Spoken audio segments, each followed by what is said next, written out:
Hello, मैं हूँ लता गुजरे और मैं आपको एक कामदा एकादशी व्रत की कथा सुनाने जा रही हूँ। कृपया श्रवण करें। जय श्रीमन नारायण। आज चैत्र पक्ष शुक्ल पक्ष की एकादशी है। मैं इसका प्रारंभ करने जा रही हूँ। प्राचीन काल में नागलोक में राजा पुंडरीक राज्य करते थे। उस विलासी की सभा में अनेक अप्सराएं, किन्नर, गंधर्व नृत्य किया करते थे। एक बार ललित नामक गंधर्व जब उसकी राज्य सभा में नृत्य गान कर रहा था, सहसा उसे अपनी सुंदरी की याद आ गई, जिसके कारण उसके नृत्य, गीत तथा लय वादिता में आरोचकता आ गई।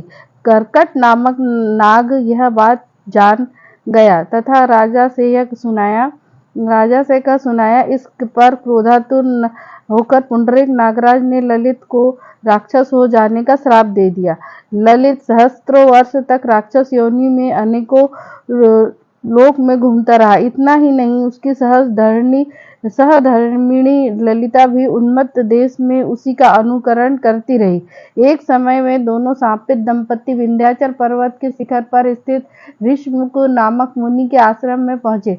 उनकी करुण तथा संवेदनशील स्थिति देखकर मुनि को दया आ गई और उन्होंने चैत्र शुक्ल पक्ष की कामदा एकादशी व्रत करने का आदेश दिया।